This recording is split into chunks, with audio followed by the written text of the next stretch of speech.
Então, hoje a gente vai dar início ao nosso curso de cálculo. Eu sou o Eduardo Carvalho, faço atualmente engenharia elétrica na faculdade Unisul. E desde que eu entrei na faculdade eu vejo muita dificuldade nos alunos ao aprenderem cálculo, pela falta de base que alguns têm no ensino médio e no ensino fundamental. Então eu resolvi fazer esse canal com o intuito de ajudar essas pessoas que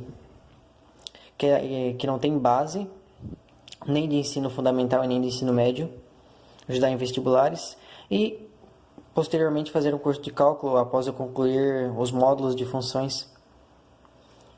Então, para começar, a gente vai falar sobre funções e sobre a noção intuitiva de funções. O que é uma função realmente? Bom, eu digo que uma função intuitivamente é uma máquina, onde essa máquina ela vai ter uma certa fórmula e eu vou jogar em cima dessa máquina valores, que eu vou chamar de x. E depois de passar por essa máquina e a função que ela exerce quando o valor x entra nela, sai um certo valor y. Poderia ser uma máquina de posto de gasolina, que eu injeto uma certa quantidade de dinheiro e ela me dá uma certa quantidade de gasolina.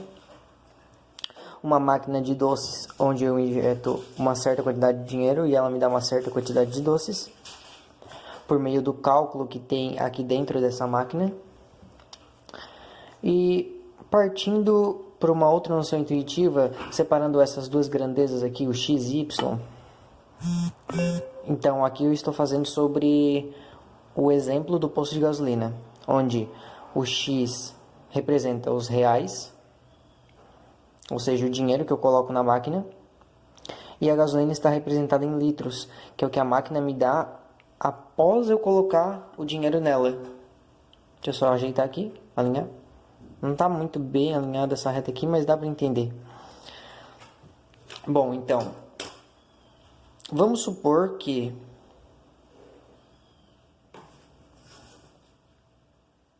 nessa certa máquina aqui, de um posto de gasolina qualquer, esteja programado que para cada R$4 que eu colocar nela, ela me dá 1 litro de gasolina.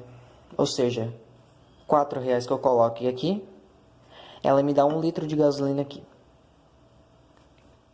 Ou seja, eu coloquei R$4 e recebi 1 litro de gasolina.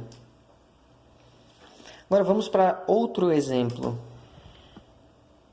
Concorda comigo que se eu colocar R$8, ela vai dobrar o litro? Porque se a cada R$4 eu ganho 1 litro de gasolina, então a R$8, fazendo uma regra de 3 simples aqui, né? Eu vou ganhar 2 litros, já que são grandezas diretamente proporcionais. Se uma aumenta, a outra também aumenta. Então, essa é uma noção intuitiva de função. Eu jogo um certo valor em x e ele me dá um certo valor em y, passando por uma certa máquina que tem uma certa fórmula nela para calcular o quanto que eu botando em x eu ganho em y. Isso é uma noção intuitiva de função.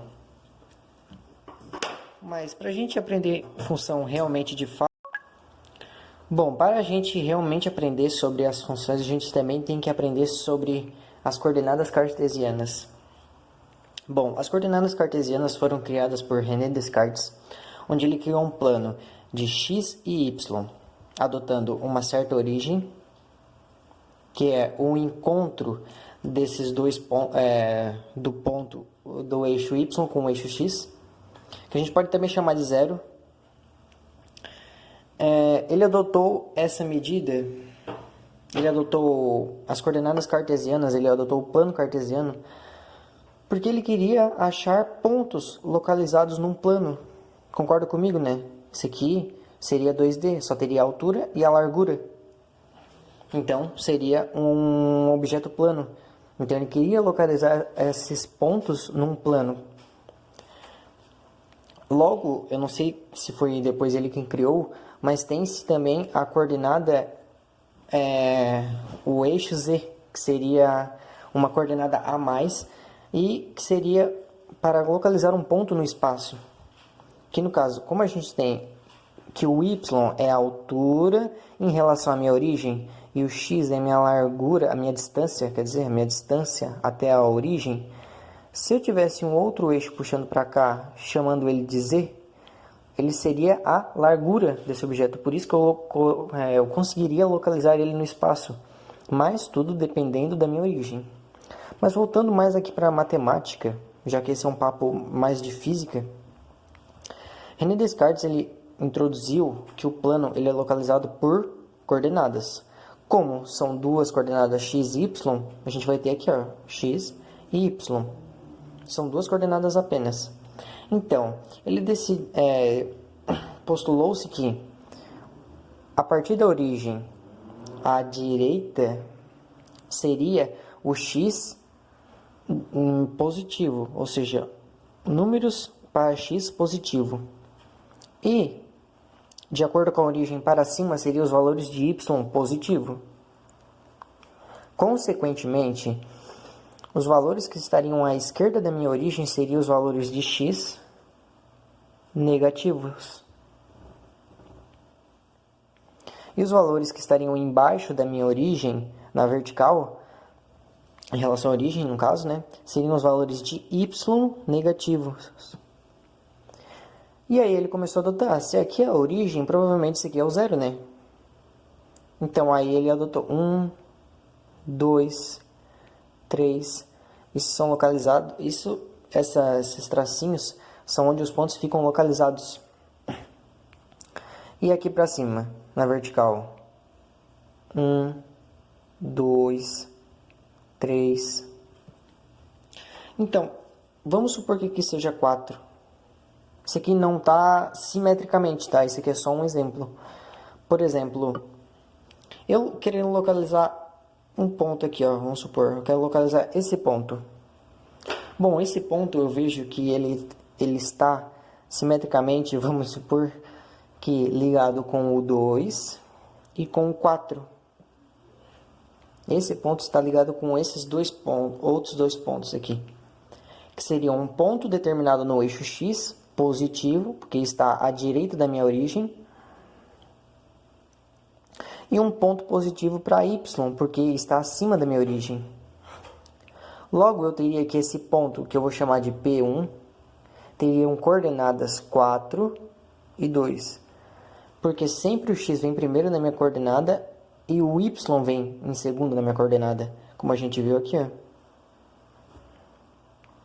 Agora, se eu quisesse localizar esse ponto aqui, bom, aqui seria menos 1, menos 2, menos 3 e assim por diante, né? Vou botar que seja menos 4 aqui. Se eu quisesse localizar esse ponto aqui, nesses dois eixos, y negativo e x positivo, eu teria que ligar esses dois pontos que se encontram com o ponto que eu quero ligar. Vamos supor que seja 4 e menos 4.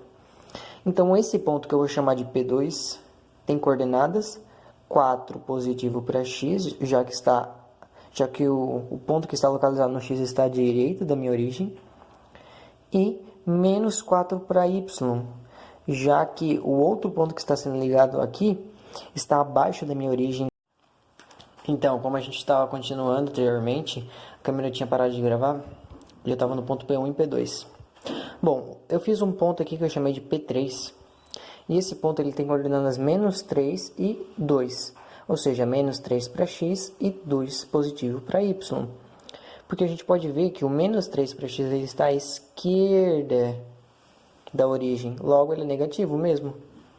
E o 2 ele está para cima da origem, logo ele é positivo. E agora vamos para o último ponto, o ponto P4, que eu chamei de P4. O ponto P4, a gente pode notar que valores para x, ele está entre menos 3 e menos 2. Logo, eu deduzi aqui, não foi, certo esse resultado, claro, mas só por um aplicativo de um software de gráficos como o Graph, conseguiriam deduzir o valor exato desse ponto aqui. Porque, concorda comigo que isso aqui não está simétrico, né? Isso aqui é só uma estimativa, é só para a gente aprender as coordenadas cartesianas mesmo. Bom, então eu deduzi que esse ponto que está entre menos 3 e menos 2 é menos 2,5 para x, já que o x está à esquerda da origem. E menos 2 para y, já que o ponto ele se encontra também abaixo da origem. Logo, os valores para y estarão negativos. O que a gente pode concluir com isso? Que os pares eles são formados por x e y, são pares ordenados. O x é a minha horizontal, onde a direita da origem é positivo, os valores, e a esquerda é negativo.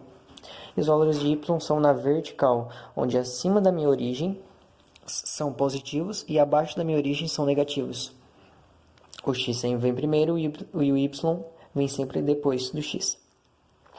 E essas são as coordenadas cartesianas de um plano que foram formuladas por René Descartes. E por hoje é só isso. Nas próximas aulas a gente vai falar mais sobre as funções. Vai dar início à função afim. Antes disso a gente vai falar sobre domínio, contradomínio e imagem, tudo certinho. Depois a gente vai partir para os tipos de funções e fazer os gráficos em cima das coordenadas cartesianas, do plano cartesiano. Por hoje é só isso. Muito obrigado e até a próxima.